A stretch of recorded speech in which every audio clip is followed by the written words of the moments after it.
folks. Good evening. My name is Cedric Bell, and this is my wife, Nicole Albanese Bell. We are the Hope and Healing Foundation for Suicide Prevention and Mental Health Wellness. We welcome everybody tonight to join us to hear a discussion about against all odds and increasing your resiliency. So tonight we are going to talk a little bit about how our young individual, our next guest speaker tonight, has done this in his past. We'll get there. Our mission for the foundation coincides with a lot of people tonight and the people that we've been dealing with. Our mission is simply to decrease suicidal deaths among youths and veterans, among our communities and within the United States. So we'll just have a brief introduction of just everybody who's in here, everybody, so we can know who's here, and we'll all discuss. People may come in later who will be available to, jump in during our open forum, but who's here right now. So I'll just call out your names. Linda, I know you're a little far away, so let's try this and see if it works good this time, or I can unmute you quickly. So I'll let you know if it goes. There we go. You're unmuted. So you want to introduce yourself, Linda? How close to me. So hi, I'm Linda Crea. I like to help people because people helped me when I was having a difficult time in my life. And I have had suicide. Someone try to commit suicide in my life. And, I was helpful to them. So I really do feel that it's so important for all of us. So I'm so excited to be a part of this group. In this trying time. All right. Thank you, Linda. Thank you, Linda. All right. We're going to go down to Robert. Would you like to introduce yourself? Sure. Can you hear me? Yep, we can hear you. Yeah, so I'm just Said Hussein's friend, and I'm looking forward to seeing what's happening in this group today. Obviously it's the first time I've heard of it, so I'm very interested in listening to the discussion you guys are about to have, and obviously listen to my friend's side. All right. Well, welcome, Robert. Thank you for coming. Thank you. All right. LG, would you like to introduce yourself? If they want to. LG, would you like to introduce yourself? All right. And Dr. Art, would you like to introduce yourself? Let's see if we can unmute you. Sometimes it takes. Dr. Art, you there? Yeah, I'm here. Hey, how you doing, sir? Could you introduce yourself? Hey, you guys. Good to see you. Yeah, everything's cool, and I'm just taking part in this growing organization that we got going here. So I'm sending you my best love to everybody. All right. Thank you, Dr. Art. Dr. Art is one of our mentors, so we always love when he joins us. All right. And LG, I'm not sure if you unmuted yourself and you wanted to speak, so if you wanted to have a chance to introduce. LG Arena 2. All right. So we'll move forward in introducing our guest speaker today. And we very much appreciate you coming in. So hit it, Cedric. All right, tonight, folks, I have an impressive young gentleman that we've been following for the past year. And recently, he has joined us tonight to agree to have a discussion. His name is Said Hussain. Am I correct? Is that the correct pronunciation? Said, right? Said, yes, Said Hussain.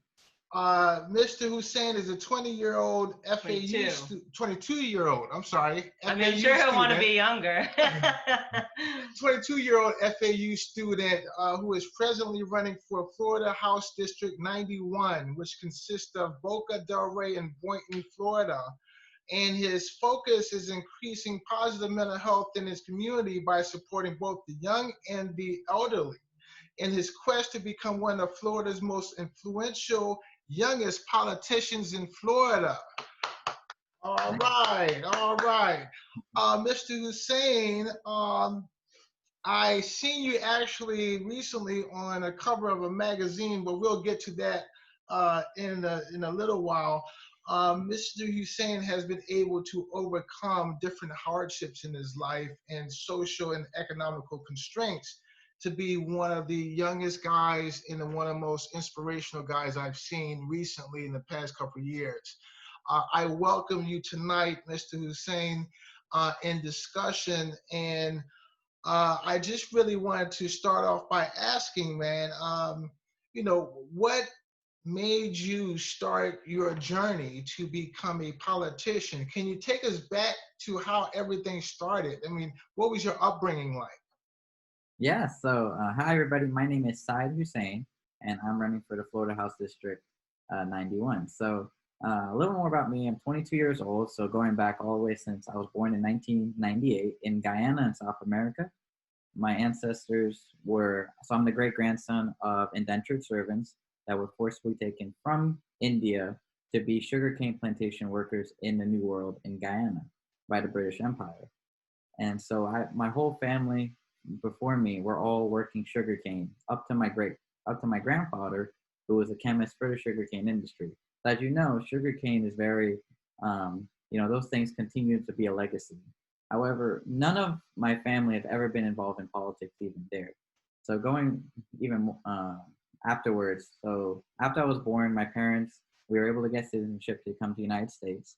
So when I was 1.5, I was able to come here, and I've lived in South Florida my whole life. And that was really important because I was able to have a better upbringing here, not realizing how much more different it would be considering where I came from. I went to a charter school program because that was a better option for my parents to take me rather than go to a very rough elementary, middle, and high school. However, I chose to leave the charter school program for a public school when I left. When I realized is that I having these really great choices were very important to my education. Going from a very nicer high school, elementary, middle school, really was able to uplift my language and skills in life, where I was able to get textbooks that were fairly new. And that's where I was able to actually pick up a history textbook when I was in 5th grade.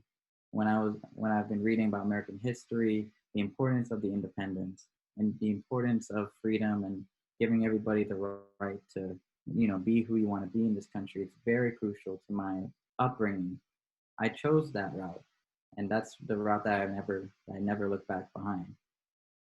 That's why I started kind of getting involved in politics since then. I watched CNN and different news organizations as a child, back when the time when most kids weren't really watching any news, not like it's today. So, Well, let so me I, ask you, sorry, yeah, I mean, I thank you for that information, is that yeah, your background is extensive. Now, let's go start at high school, because not many high schoolers, you're not too far from high school, man. yeah, that's good. While you were in high school, have you been ever kind of felt like you were not able to succeed in life? Okay, a lot of teenagers have like misdirection or confusion. Were you that confused teenager in high school? What gave you the direction to even go to college? Let's start with that. Growing in high school, especially in South Florida, we think that because it's a diverse school, you're going to avoid bullying, racism, and all sorts of factors, but it's not. We all come from different backgrounds, and stereotypes continue to flourish within those. So although I went to the public school route, it was a majority African American, Haitian, Jamaican type of school. And there's barely any kids, if not anyone named Hussein like me.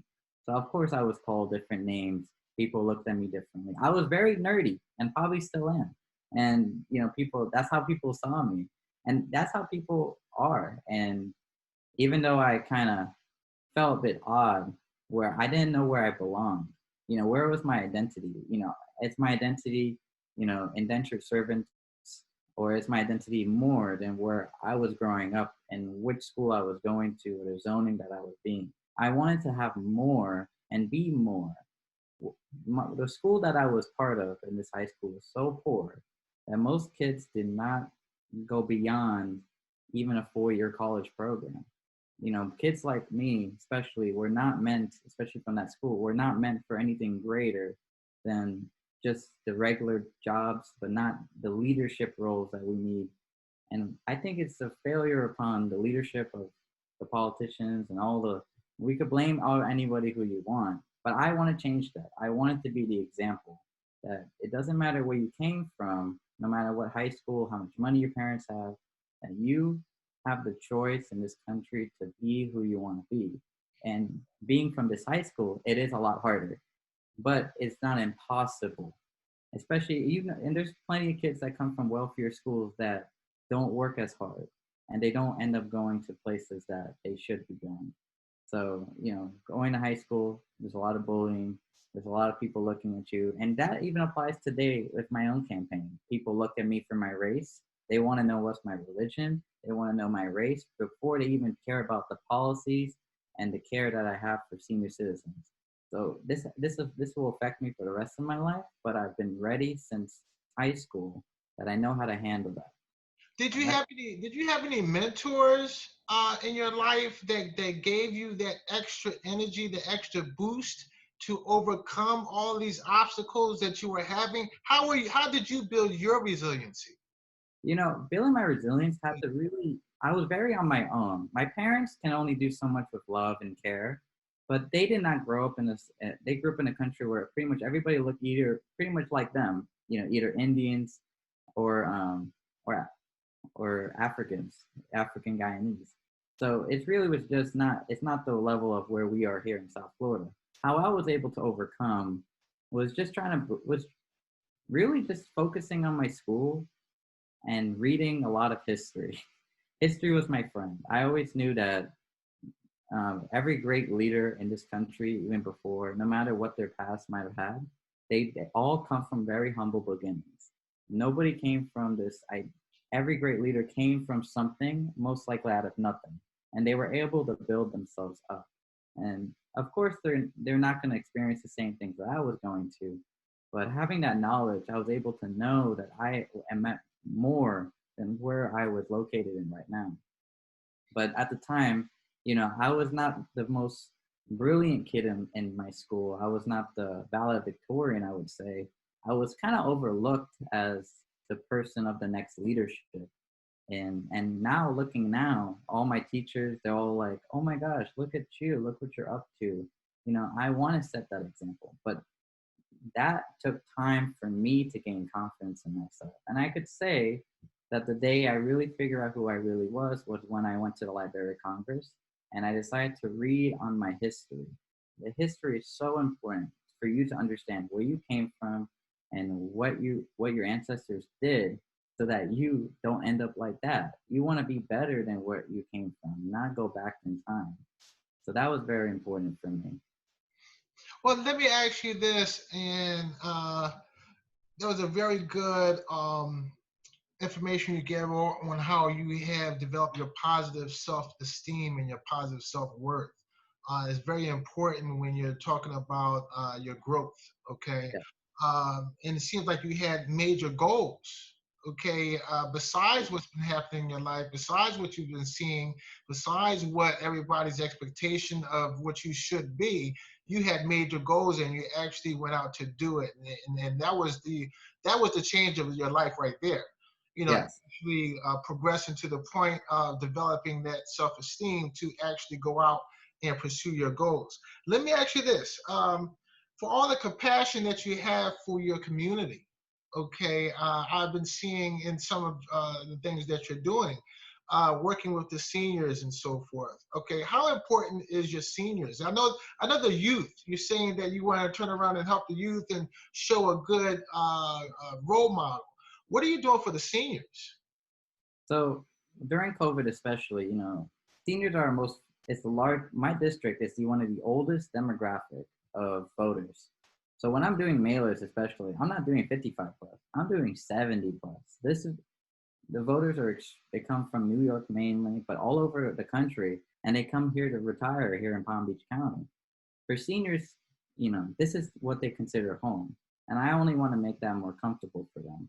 What I tried to do during COVID, especially, was I did a mailer where I could offer gloves, soaps, and anything they need, grocery delivery. I did a mailer paid for by the campaign. And what we were able to see was there's so much need in this community. Just having a phone call with a grandmother was extremely valuable to her. I had a call with a wonderful woman today. She was born in 1933. And she's like, I'm stuck at home for 4 months. Can I get involved with your campaign? And those are things that I'm like, well, I'll liberate your mind. I can't get you out of the house, but you get involved with. But what I want to do for seniors especially is just show that we actually care about you and not just your vote. I want to offer programs where I've talked to so many seniors where they're on Social Security and that's all they have. They did not expect to live this long. I mean, imagine being 86, 87, but you only saved up till maybe 75. You never know where life takes you. And she fortunately has been able to live so long. But there's many programs that we can offer for seniors to at least have some sort of activity. So they're not just sitting at home all day and wondering who's going to call me next. Or loneliness is very scary. I know for young people especially, we don't want to feel alone. So imagine being a senior. That's even more special to me. All I do is make connections. I show my compassion and I offer any help they need. And most of the time they don't take it, but they appreciate the opportunity to have someone take care of them. And I think that's something very valuable. And nothing can be more gracious than that. I agree. And that's why we have developed the veterans programs. And I know that most of those vets are seniors, but anybody who actually serves in military personnel, first responders, we're offering services too. And when we get our brick and mortar agency going on, we'll be able to conduct some actual physical face-to-face groups supported by vets, conducted by vets. And so it's something good. I see you're doing some good work. And I want to take you back. And, you're just a very such a nice guy. And you're doing very good things for the community. And I know you have a lot of passion and concern for everybody. How did you actually overcome some of the things that were the social aspects, okay? Because we're talking about the mental health aspect Yes. that you were going through, some of the constraints as far as your last name, Hussain, okay? Yes, we were talking about bullying, but when you're getting to the public, okay, were you actually discriminated against in certain type of ways? Do you feel that the society is accepting you as an individual other than a person of color? I'm going to get into a little color thing right now because that's name Hussein. I never, when I first ran, I thought those were things in the past. Going to school, I never really faced any of these adversities, but going into office, this is where people actually show kind of like I would feel their true colors. They might not judge you as a friend or as a person, but the minute you run for office, I feel people have a very different level of who they want as their representative. And it goes back to the various stereotypes that we always complain about, but we actively, promote, which is what's your race, what's your religion, and these are the things that people judge me all the time on. I mean, I can't even tell you or stress enough the amount of people call me Muslim or terrorist and things like that on Facebook. Just because, and I'm not even Muslim, but that doesn't matter. When people look at your last name, that's all they think and that's all they care, rather than actually, try to look at me as just an individual. How do you overcome that? Tell me, how do you overcome that and you're still able to really be resilient and just move forward and just smile and be compassionate. Compassionate about it. Yeah. How I overcome those challenges overall is having a great support network. Absolutely. My friend Robert, my girlfriend Leonette, my parents, but even more importantly, the people who are actually defending you online. I have the chairman of the Republican Party here in West Palm Beach. He's African American. He actively, tells these people, "What are you doing? This is the brightest, and these are our future." Those are the people that give me hope. And sometimes I even just tell folks that if they look at me and they're like, I love what you're doing. I say, thank you for not judging me. And it wakes people up, because it's like, why would I judge you? I said, you don't understand what I have been through. And for you to never have asked me for my religion or for all of those extra things that doesn't make any difference on my campaign, that is something that I cherish and I share with you. Because what that happens is that they recognize, because sometimes if you're not part of it, you don't understand. It recognizes that this actually happens to me in this a year, in this age, and especially during this election. So having a great support network is extremely important for me, because it shows that it's just those people, just trolls. They're not going to do anything. They're just going to say some talk on Instagram and Facebook, and they're going to still vote for whoever they're going to choose. Probably vote for me, as they might not even know it. So, you have to kind of ignore them, but also remember, don't let anybody change who you are. Don't let I would say, the haters define who you will be, because you know who you want to be. And the fact that they're giving you attention only shows that you're becoming more important, even in their lives, for them to even comment something like that. So you have to look at it in a different way. That's good. That took time. That took a lot of time. But I think I'm at a point where to digest that was one of your viewpoints of what you just said. I'm sorry? That it took a lot of time for you to truly believe what you were just saying. Is that what you meant? Absolutely. I remember when I first started running, I remember a lady, just an innocent lady. She's one of my biggest supporters. First supporter I've ever had. She just took a selfie with me saying, I'm running for office. My name is Hussain. And the first thing someone reported, her name was Cindy. She says, is he a Muslim? And that's when I was like, what is going on? And I remember that post got when like over 80 comments of just people wondering, what is this guy doing? Who is this guy? The fear that people have in today's society is very extraordinary. But eventually, what I ended up doing with that woman was I ended up meeting with her. I talked with her for 5 minutes, and now she loves me. So these people, they're driven by fear, but you have to show love and compassion. I'm always the best dressed man in the room, and I'm always the nicest person. I'll shake hands with anybody, no matter what. No one can judge you based on your actions. And if they still judge you on your actions, then they can't be helped. But always show love. Less like Martin Luther King always said. Beautiful. So I don't know if you have more advice to take, 'cause I know you said a lot of good things right there, in my opinion. So you still are of youth, in that generation of what you would consider youth. I believe I am too. Sorry. And but what would be, if you were to, speaking on resiliency, and just in this time and era that we're in, everybody needs a little boost of resiliency because we're all going through it at this point. But what would you give to the generations behind you of how to build their resiliency? I mean, there's a lot of points that you made, but what would be something, if you can think of it right now, that you would give them, something like a little tidbit of just like, this is what you need to do to, against all odds, build your resiliency? I feel kind of saddened for the previous generations, because they're so in tune with today's politics, and that's great, but they're in tune by it in a different way.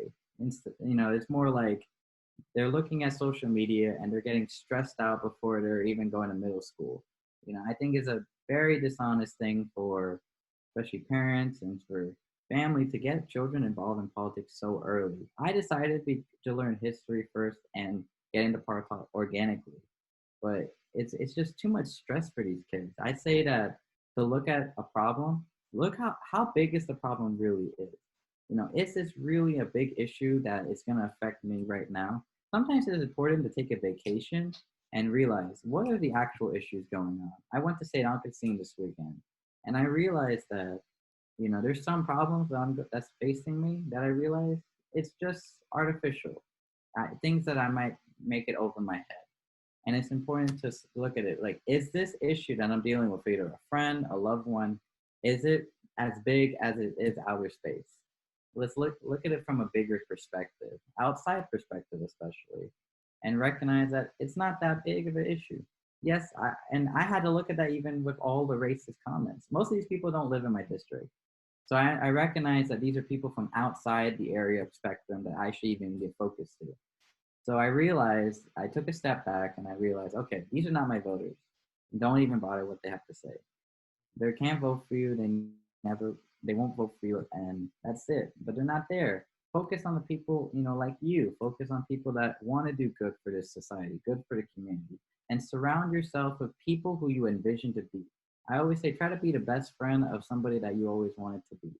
So, I always aspired by some politicians locally, and even in historically, and I look up to those folks as inspiration for my own.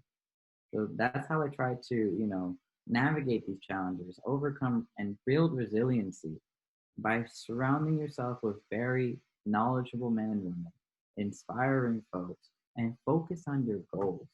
Don't worry about the drama or your best friend's drama, and don't get focused on people's business and our issues because it will consume you and you will inherit that stress. So for me, I don't bother with any of that. I focus on my campaign, I focus on the senior citizens, and I take care of those individuals especially. You create a focus and you block out the negativity from the outside. And I always stay true to who I am. And nobody can ever change that because of it. Yeah. Well, that's beautiful. Must be Wow. a round of applause for that one. I gotta give you applause for that one, man. Very, very nice, very nice explanation. And I would say it's good, and I expect for anyone in these days, but especially for individuals that are younger than you, to get outside of yourself. I think it's very easy to get consumed by yourself, by the things that you're going through, and like you said, like the things that you're going through, like kind of think of it outside of yourself because it can seem a lot bigger than it is. So take a step back and try to observe yourself and your situation and what you're going through a little bit more. Because I think social media, I think now we're in confined spaces a little bit more. But even let's take out COVID and all of that, because some of these issues were very prevalent before then, definitely impact people and impact to where we kind of have a world or a society, let's talk about the US, not as much as the world, but where people focus kind of, they're really in tune with themselves and not really outside of themselves. And it sounds like from you at an early age, one of the main things that helped to build your resiliency is you were kind of thought outside of yourself. You thought about your ancestors. You thought about where people came from. You thought about, even you went to the history books, where it really is an important thing for us to learn our history if you actually get history books that tell all of history as well. But you need to get the variation of all the history. But you get that, and that's outside yourself. That's learning about the past to the present and being able to see more than yourself. And I think that's a very important thing. Yeah. I'm very impressed. I continue to be astonished about how you overcame things. Let me ask you, can I ask you about your parents? Your parents, Yeah. were they supportive? I know I have a feeling they are supportive, but were they supportive in your, going into politics? Yes, they had no idea about politics at all, but they were supportive in whatever I've ever done. They've been able for me to be fortunate enough to intern in the Washington D.C. and those things are not free. Nothing in D.C. is ever free. So even though they did not understand what I'm doing, they kind of have a better understanding now. But even still, it's very they came from an like an immigrant society where we just work hard and build our American dream. But for a lot of immigrants, it's politics is like a completely different discussion. That's not the main focus of why we came to the United States. So I tried to educate my parents on what I'm doing, what's going on, and they're very supportive. I've never had any issues. They never said it was a waste of time. This is only the betterment of, not only our family, but for me as an individual and the ancestors that I came from. They had no access to political freedom being where they came from. So I think it's very important to redefine these roles and show that, look, yes, I came from this. I came from all of the, indentured servanthood, but it never stopped me from becoming a future Florida State representative, representing a primarily different demographic. But that's just who I am, and I think it's important that what you said. Yes. I thank you. I thank you, Said Hussain. I appreciate you giving us a little information about your background, of your past, And inspiration. Inspiration of what you're doing now and what you're looking forward to. I want to open up the floor to anybody who wants to ask Mr. Hussain any questions, make any comments. He's here now. You can ask him, or you can find him on the trail to success as a politician. So open up the floor now to any questions. I think Linda wants to go ahead. Linda, hold on, let me unmute you there. I think she has a little. Oh, she has a little button. She does. Well, hold on. I got it. I think. I got Here we go. Yeah, there you go. it. All right. It's Syed, right? Side. Side. Syed. Syed. Yes. Okay. So you're a little rock star because when I was probably 26, a long time ago, I had this young guy just like you, as dead set on getting into the political field, coming to my house, knock, knock, knock. And he says, well, I would like to meet you personally. I'm running for this or that. And today he is Christopher Murphy in Connecticut, a senator. Wow. Oh, heck yeah. So you are that right there. For your future. Thank you. Thank you. And he's helping a lot of people, and you're going to help a lot of people. I'm sure you're driven by that. So thank you.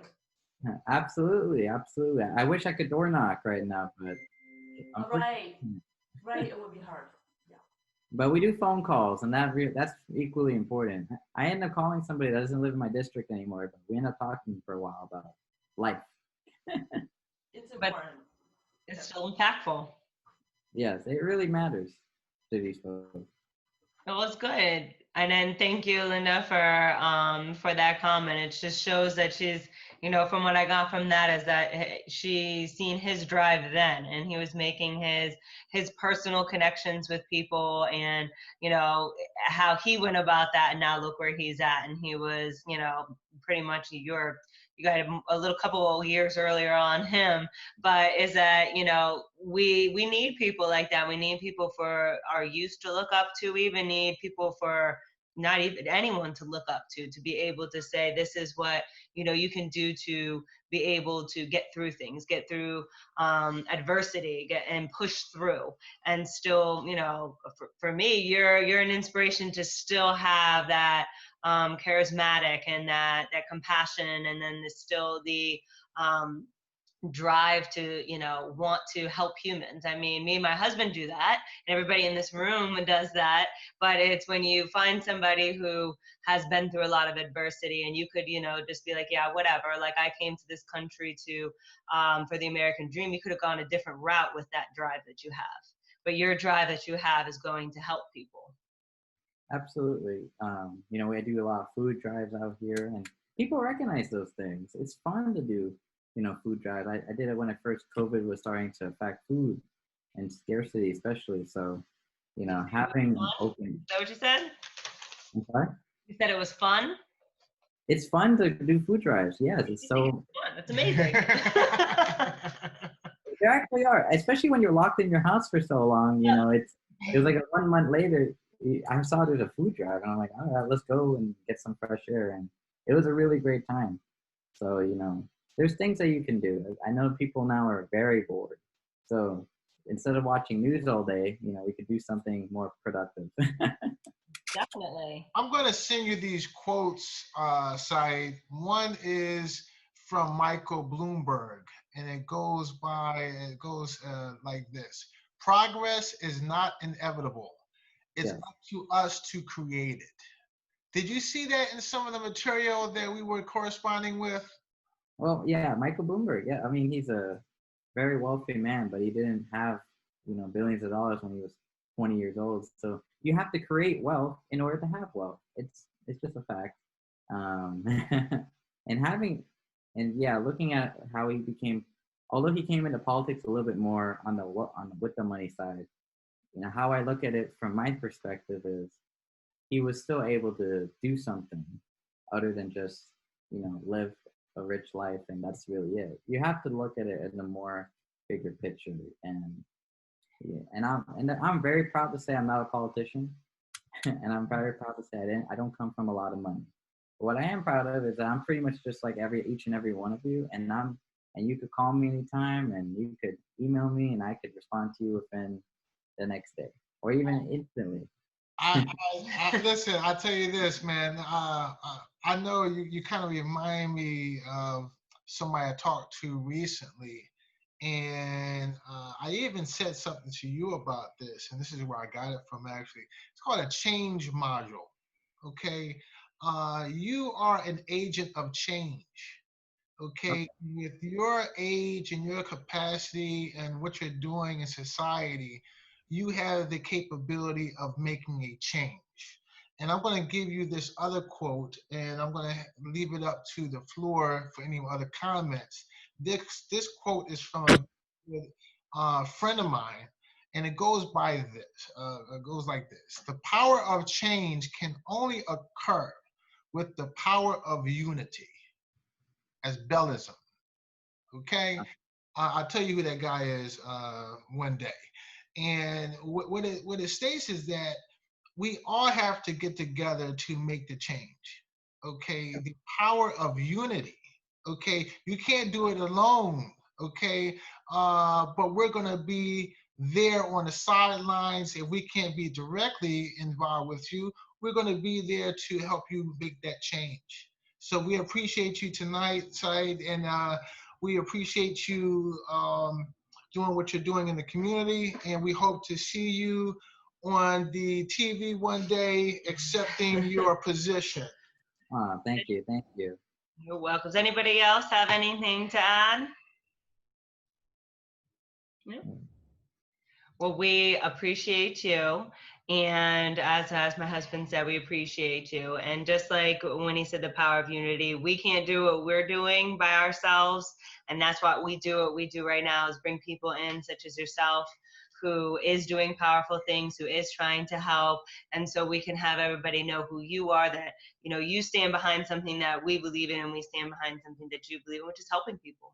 Right. We all want to try to better ourselves, and that's what we're all trying to do here. You're the best man for the job, Si. Thank you, Cedric, and thank you so much, everybody. I always like to leave this on one point. I always ask people not to judge me for my party or my race or appearance. Judge me by what I have done for the community and what I will do for the community. And I hope that I could change hearts just based on that sentence alone. That's beautiful. You're a heck of a guy, man. We appreciate you. We're going to give the floor now back to Michaela. Michaela, we have anything to close with? So I just wanted to say something real quick, and I know I was closing. So it's just really refreshing because I grew up in West Boca. My parents are still there. Just to see someone who's as young as you, I think you have to be 20 or 21 to be in the House of Representatives. And when I was in college and my early 20s, I was very involved in politics. I used to go to DC a lot and lobby. And one thing that really stuck out to me that you said that you want to change is people are so driven by fear, and you want to change that with compassion and kindness.